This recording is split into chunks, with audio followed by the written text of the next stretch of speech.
열왕기 하 4장 말씀으로 또 우리 오후 시간 은혜를 나누겠습니다. 자, 여기 과부 엘리사의 아주 신실한 제자였습니다. 그런데 그 제자가 죽었습니다. 그러면 참 이 가정이 행복하고 걱정이 없어야 할 것인데 이 남편이 걱정만 잔뜩 남겨두고 세상을 떠났습니다. 그 걱정이 어떤 걱정입니까? 빚으로 인해서 두 아들이 팔려갈 판입니다. 두 아들이 팔려간다는 얘기는 뭡니까? 이 사망입니다. 사망. 우리 인생이 바로 이 모습입니다. 우리는 죄값으로 하나님께서 주신 생명을 버린 그 죄값으로 우리는 어디에 팔려갑니까? 사망에 팔려갑니다. 사단에게 팔리는 거 아닙니다. 하나님 죄값을 어디 사단에게 갚았습니까? 아닙니다. 사망에 팔려가는 겁니다. 결국은 하나님의 법의 집행을 받아야 된다는 건데 그 말씀입니다. 그런데 이 여인에게 남은 것이라고는 기름 한 병뿐입니다. 근데 알아야 할 것은요, 양이 중요한 거 아닙니다. 한 병이 있었다, 두 병이 있었다, 한 방울이 있었다, 이게 중요한 게 아닙니다. 여인에게 기름이 있었다라는 게 중요합니다. 한 방울 남았다고 기적이 안 일어나겠습니까? 그건 전혀 상관없죠. 하나님 앞에서.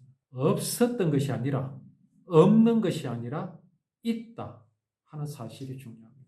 문을 걸어 잠그고 일을 시작합니다. 어떤 일을 하고 있습니까? 빌려온 그릇에다가 남아있는 기름을 가지고 그 병마다 붓기 시작합니다. 따르기 시작합니다. 기름을 빈 병을 가져와가 붓습니다. 그 병에 기름이 찼습니다. 그 기름병을 닫아서 옆에 둡니다. 그러면 기름은 없어져야 되죠? 안 없어져요. 또 빈 병을 가져와서 채웁니다.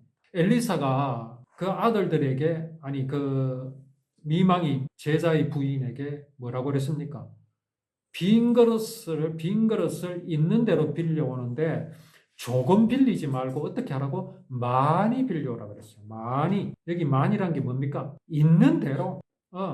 집에 가가지고 옆집에 가서 체면 차리지 말고 있는 대로 다 달라고 해라. 있는 대로. 심지어 없으면 뒤져서라도 가져오겠죠. 저 어디 창고에 가가지고 굴러댕기는 빈병 많이 가져오라. 많이. 그래가지고 이제 채워지는 대로 병을 옮겨다 놓습니다. 그래가지고 거기에다가 기름을 부었지요. 그릇마다 기름이 가득 차게 되자 여자가 아들에게 말합니다. 뭐라고 말합니까? 다른 그릇을 더 가져오너라. 이야, 여자는 신났습니다. 왜 더 가져오랍니까? 있는 대로 부으면 기름이 계속 나오니까. 그러지 않았다면 이 여인이 그 말을 할 수 있겠습니까? 없지요. 이 여인은 지금 무슨 믿음이 있습니까? 그릇이 더 있으면 더 채울 수 있다. 이게 생명입니다. 이게 생명. 가져오라고 하는 아들이 뭐라 그럽니까? 이제는 그릇이 더 없습니다. 왜 더 없습니까? 빌려온 게 그게 다니까. 근데 조금 빌려왔겠습니까? 많이 빌려왔겠습니까? 많이 빌려왔습니다. 많이 빌려왔다는 건 뭡니까? 그 동네에 거는 딸딸 다 끌고 왔다는 거.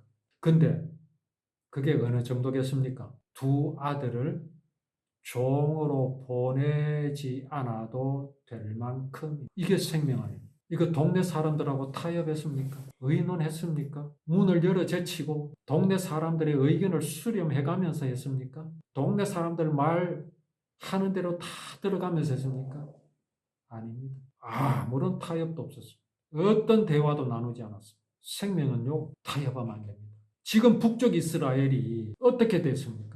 문을 활짝 열어놓고 아무나 다 와서 우리에게 주신 여호와의 율법과 너희들의 생각과 너희들의 법과 우리 같이 의논하자. 우리 같이 하자. 결과가 어떻게 됐습니까?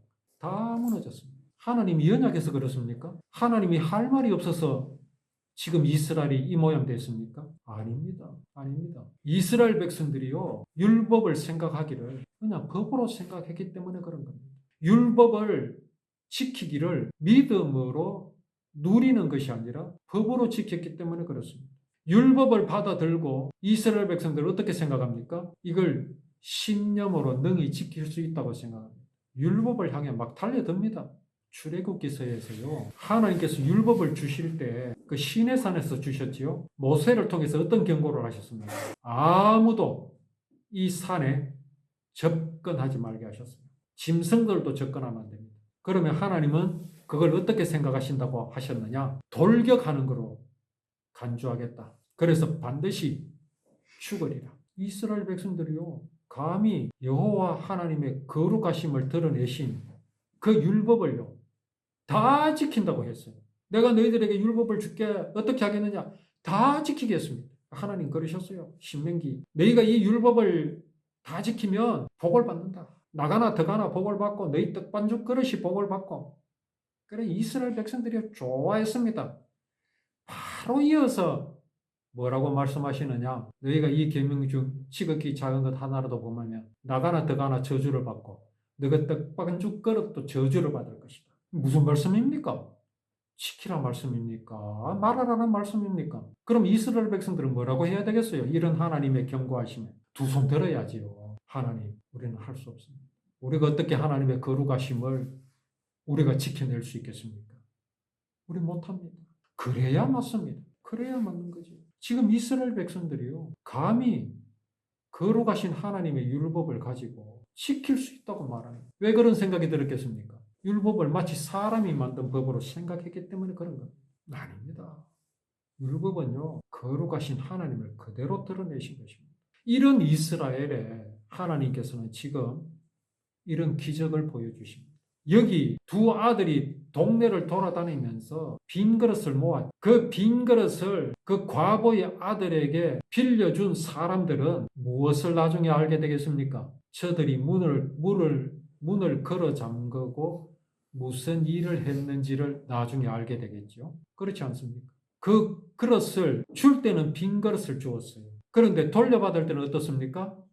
기름으로 가득 찬 그릇을 돌려받습니다.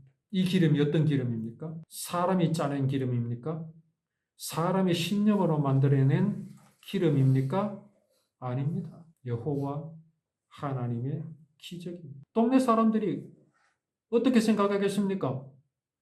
저 과부가 어제까지만 해도 내 아들은 죽었다. 이제 빚 때문에 우리 두 아들은 나의 곁을 떠나야 한다. 누구의 종이 되어야 한다. 하고 한탄하고 울부짖던 여인입니다. 그런데 어떻게 됐습니까? 그러지 않아도 되는 놀라운 광경을 그릇을 빌려주었던 사람들은 알게 됩니다. 문을 걸어 잠그고 모자들이 앉아서 벌인 일이 무엇입니까? 자기들의 빈 그릇에 기름을 가득 채우는 일들을 하고 있었다라는 사실을 그릇을 빌려준 사람들은 알게 됩니다. 그것이 무슨 기름이라고요? 사람이 짜낸 것이 아니라 하나님께서 하신 것이다. 그 하나님이 어떤 하나님입니까? 단지 기름을 허락하신 하나님입니까? 오병이어의 기적이 있었지요. 5,000명이 먹었습니다. 그런데 그 중에서 사람이 빵으로만 사는 것이 아니라 하나님의 입으로 나오는 모든 말씀으로 살리라. 구원의 말씀, 복음의 말씀, 생명의 말씀으로 살리라 하고 믿었던 사람들이 몇이나 되었습니까? 그저 이건 빵이구나. 이거는 물고기구나. 먹고 배부르면 그만이다. 라고 했던 사람들이 더 많았습니다. 거의 대부분이었습니다. 오늘 여기 하나님께서 이 여인의 집을 통하여서 보여주시고자 하시는 것이 무엇입니까? 하나님은 살아계시다. 그런데 중요한 것, 그 살아계신 하나님이 어떤 하나님이다?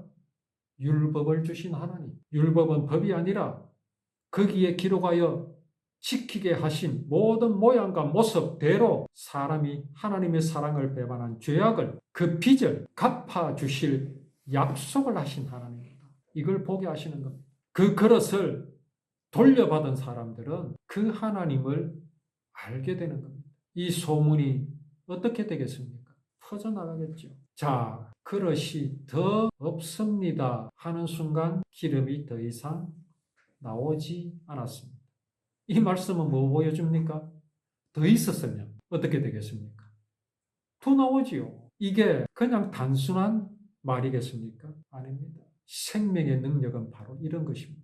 우리 안에 있는 복음, 우리가 살아가면서 낭망하고 낙심하여 힘이 없어질 때가 있습니다. 그럴 때 우리는 혹시 내 마음속에 있는 복음이 더 이상 나를 기쁘게 하지 못할 것인가? 이 복음의 한계는 여기까지인가? 그렇게 생각할 이유가 없습니다. 내가 지금 간직하고 있는 이 복음, 하나님께서 세상 모든 사람을 구원하시기 위하여 이루어 놓으신 그 하나님의 사랑, 그 사랑은 나를 영원히 기쁘게 해 주시는 능력의 말씀입니다.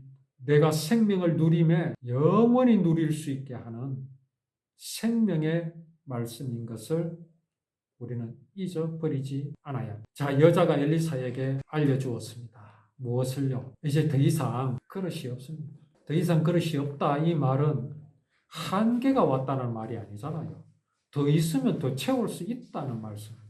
그릇이 없다는 것과 이제 기름이 더 이상 없다는 말하고는 완전히 다르잖아. 그릇이 없기 때문에 기름이 더 이상 나오지 않았던 것이지, 기름의 능력이 떨어져서 기름이 더 이상 나오지 않은 것이 아님을 우리는 분명히 알아야 합니다.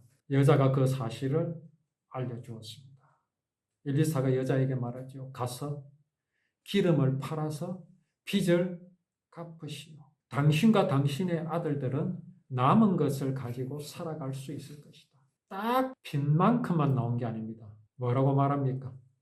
남은 것으로 당신들이 살아갈 수 있다. 하지요. 당연히 그래야 되지 않습니까? 우리에게 주신 복음의 말씀은요, 내 하나만 살리는 말씀이 아닙니다.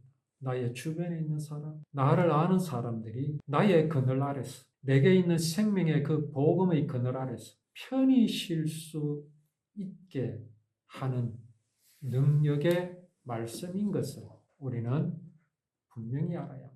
내 신념은요, 그런 능력 없습니다. 사람의 신념은요, 그런 능력 없습니다. 신념 하나 움켜쥐고 뭔가 할 수 있을 것이라고 고행하고 노력하고 그렇게 합니다. 사람이 하나님과 같이 될 수 있다는 신념을 가지고 열심히 살아갑니다. 사람이 하나님과 같이 될 수 있는 요령을 가르쳐 줍니다. 이렇게 하면 되겠고 저렇게 하면 되겠고. 그런데 어떻습니까? 가서 기름을 팔아 빚을 갚으시오. 이게 쉽겠습니까? 아니면 열심히 노력해서 기름을 짜내가지고 그렇게 살아가시오 하는 게 쉽겠습니까? 사람들은 어느 걸 택하겠습니까? 열심히 기름을 짜내가지고 그렇게 살아가시오 하는 것을 사람은 더 받아들이기 쉽고 익숙한 겁니다. 그게 신념입니다. 예수님께서 어떤 중풍병자를 보고 뭐라고 말씀하십니까? 소자야, 네 죄 사함을 받았느니라 말씀하셨어요. 그러니까 바리새인들이 옆에서 네가 뭔데 죄 사함을 받아라 마라. 네가 무슨 능력이 있어서, 무슨 권능이 있어서. 그때 예수님 뭐라고 하십니까? 자리를 들고 일어나 가라 하는 게 쉽겠느냐? 네 죄 사함 받았다라고 하는 것이 쉽겠느냐? 신념은요, 자리를 들고 일어나 가라. 네가 일어서서 가거라. 신념은요, 네가 기름을 짜서 열심히 일을 해서 먹고 살아라고. 우리의 본성은요, 그게 참 쉽게 들립니다. 할 수 있을 것 같은 생각을 우리는 할 수밖에 없습니다. 그래서 문을 걸어 잠가야 돼요. 그런 말을 듣지 않아야 오늘 여기 과부가 무엇을 가지고 있었는지, 그가 가진 것이 신념이었는지 아니면 믿음이었는지, 우리는 내가 듣기에 쉬운 것, 내가 보기에 쉬운 방법이 아니라 하나님께서 나를 이끌어 가시는 것이 무엇이며 그 이끄시는 것이 무엇인지를 우리는 분명히 알아서 오늘 여기 두 아들을 종으로 보낼 수밖에 없는 이 처참한 여인이 어떻게 생명을 얻게 되었는지를 우리가 알아서 우리의 삶 속에서 이러한 하나님의 사랑을 늘 경험하고 체험하며 누리는 복된 삶이 우리에게 충만하기를 원합니다.